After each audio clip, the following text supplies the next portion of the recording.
Someone asked me why I'm using path tracing in Unreal Engine for my movie Spacewalker, like in the image that I posted last week. And there's a specific reason why I need it, and it's not necessarily what you think. And it doesn't necessarily mean that just because you turn path tracing on, you're automatically going to get a much better rendered image.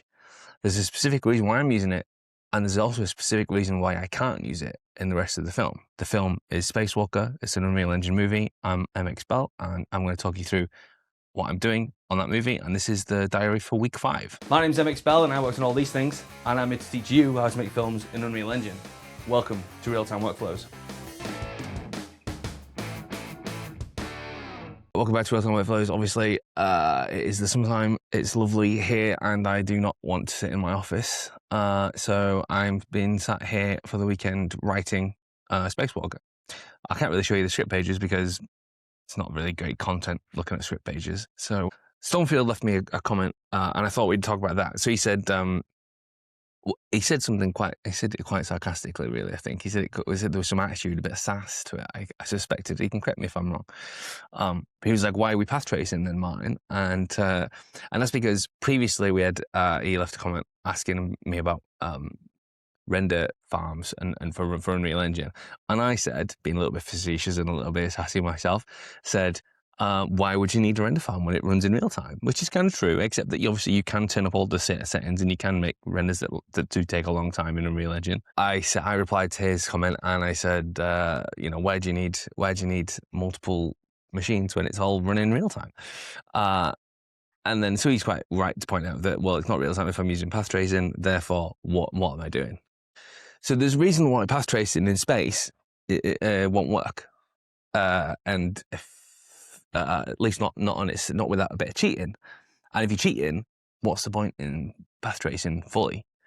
So path tracing won't work in space because space is infinite, and as you fire rays at an object, they bounce off, and if they bounce off, they're not going to go and hit star field image and bounce back the light from one of your stars on your background image.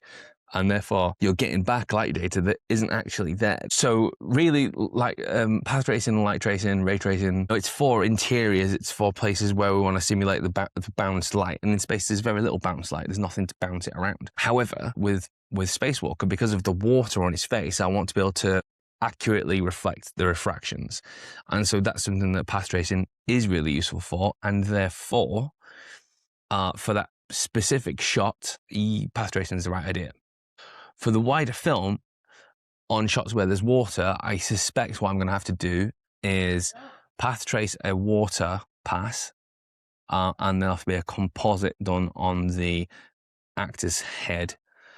But generally speaking, path tracing is best used to discover a live truth for an image, for what the lighting in an image should be, and then use that ground truth where all the lights have bounced around to try and create a real-time version of it. So a kind of a Lumen version of it. And that's probably what I'm going to do for most of the film. But the path tracing element is going to be super useful for water. Now, obviously, you create the star field. If you've got a star field, which I do, there's a star field object and it's a spherical object. And obviously the light's going to bounce around, and it's not really going to worry too much about the distance it's traveled. It's going to worry about the number of bounces. And so it would be bouncing back this kind of like incorrect light that it's got from the star field that it should never have got, because that ray should have gone off into nothingness. It shouldn't ever bounce any light back. And so you can turn off ray tracing as an object, but in the details panel. So what the correct way to do is your ray tracing in space is to turn off ray tracing for that star field, and then path tracing can give you a ground truth of what the lights are doing. You've got to bear in mind that some of the lights are fake lights.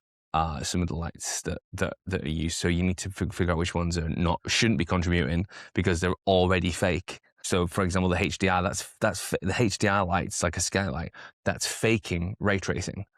So, if you're going to calculate that ray tracing, you need to turn that off and not use it because it's not a valid contribution.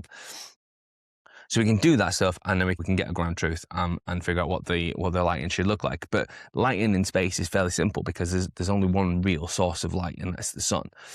You'll get a little bit of bounce light from the sun of the Earth and bouncing up, which ray tracing will calculate for you, which is nice. But that's really it. There's no other source of light.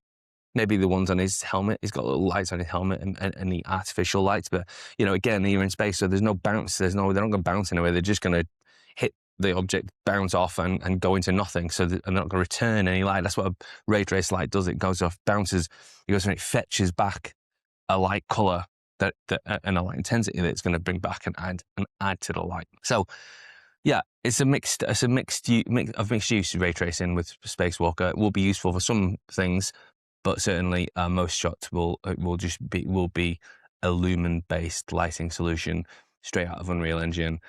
And so yeah. What else is there to report? Not a lot else, because by the time I got back from Cannes, listen, I was talking to Spacewalker to people at Cannes, and everyone's getting very excited. I was getting myself excited. You know, it's a good pitch, and I'm getting myself more excited about it than I was previously. So there's conversations going to be happening in the next few weeks. What we're trying to do is figure out a way for me to get some development funding so that I can basically work on Spacewalker full time. Now, as much as the point is that it's possible to make a movie in your bedroom, it will take me a long time to make if I'm not working on it full time. I'm currently working on a Hollywood blockbuster full time, and what I really need to do is, if I'm going to be making this film, I need to figure out a way to replace my income from the Hollywood blockbuster to work on my own Hollywood blockbuster.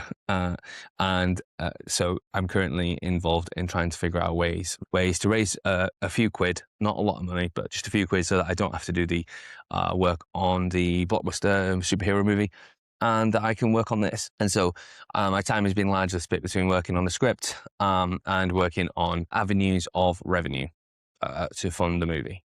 So that's what I've been doing. If you're in the UK and you're enjoying this weather, cheers to you. Happy summer. It's finally here. And yeah, let me know if there's any more questions about Spacewalker. I will be getting on more this week with some more Unreal Engine stuff, and should have some more stuff to show this time next week. So till then, take it easy. See you down the road.